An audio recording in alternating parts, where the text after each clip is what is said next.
Let's put it this way, when I first came here and I was a young professor, my life was hell at this university. It was awful. I was in a male-dominated department, not CCT. I was in the government department, and things were said to me as they were slowly but surely getting rid of each of my female friends in the department. 2 bitches down, 1 bitch to go. This is the way that, now this is 20 years ago, and a lot has changed, and Georgetown, I think, has become more aware. But I believe that there are subtle ways that, and not so subtle ways, that as a female faculty member, you know, you get more pushback. You could, for years, I was on our main campus executive faculty and on the executive council, which is steering committee. I'd raise my hand, and I'd be sitting there, I'd jump out of my seat, and I'm raising my hand, and the men all around me would get called on, and I'm sitting there. And then I'd say something, they dismiss it. 2 minutes later, and a guy would say the same thing. That's a brilliant idea. So that's the kind of thing that, you know, I've been, you know, kind of dealing with.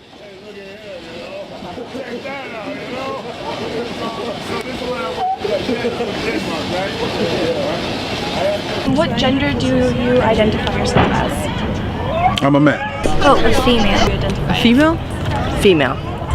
What gender? Yes. Male. I identify as her, she, woman. Is it a more male or female dominated working place?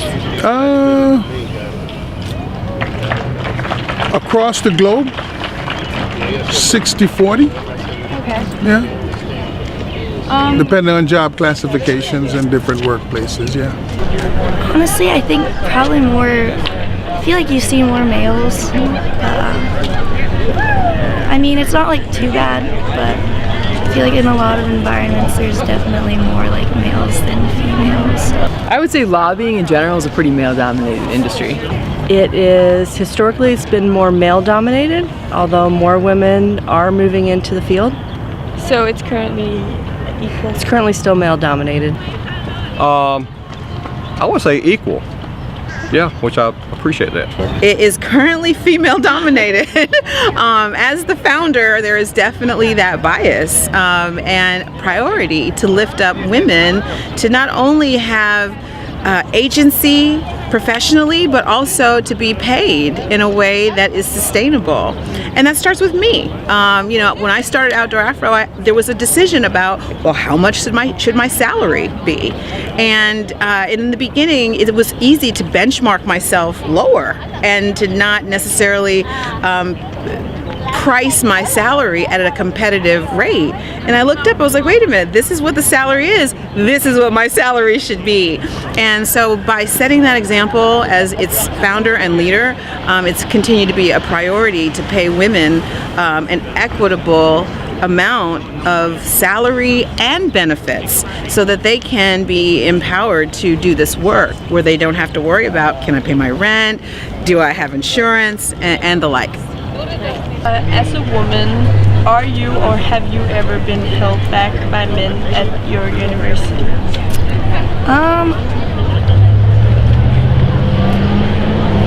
I don't think personally I have, but I know some people, like if there are people who are like in like engineering majors, a lot of the academic advisors are also male, and so it's like a connection that you don't really have because you don't have like a female leadership role like to base yourself off of. So I know that lots of majors like that are a lot harder.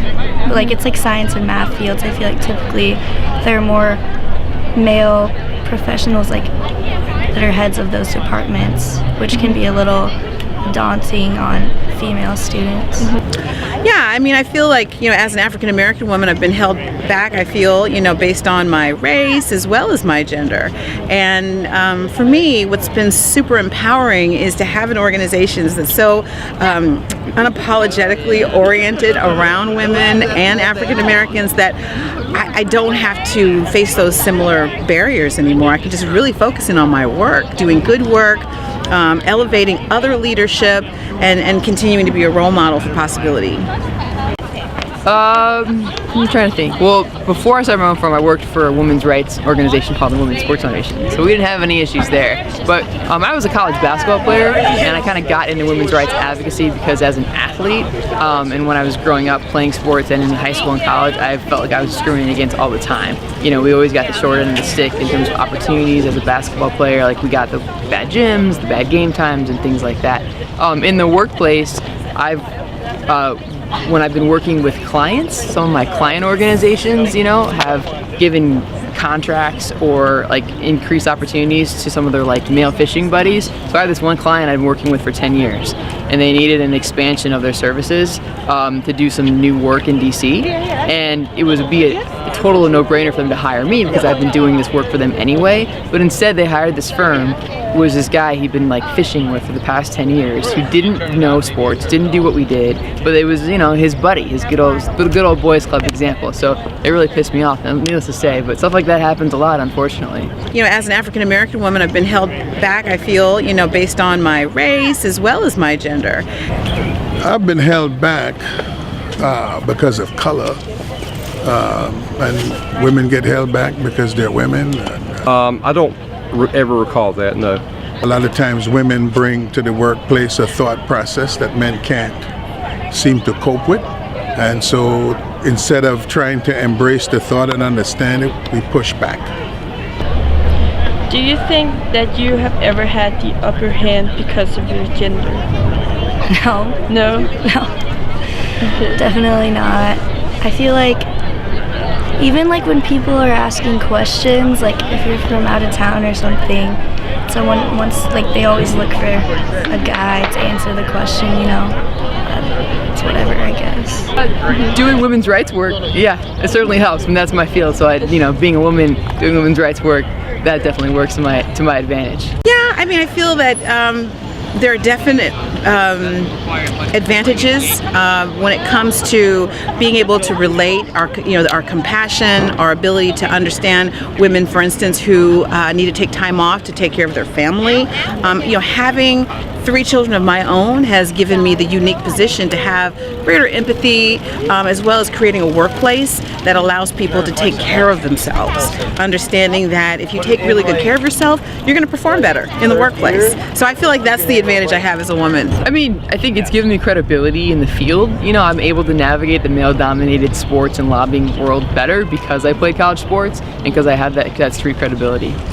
Where I work, no, I mean, we felt we were equal. I felt men of both gender, male and female, were both equal in the workplace, and which I value that. So it probably does exist here in our country and other countries, but where I worked, I felt like we were all equal. So do you think women would feel the same way, that they didn't feel held back by men? I feel like they would feel like where I used to work, I feel they would feel the same way. Because our CEO is a woman. So, oh, okay. Yeah. Have you ever felt like you've had the upper hand because of your gender? Yes, no doubt, no doubt. We live in a male-dominated society in America, and but when you have that upper hand, the question is, what do you do with that hand? So that hand can be used to lift up or push down. So it's a choice.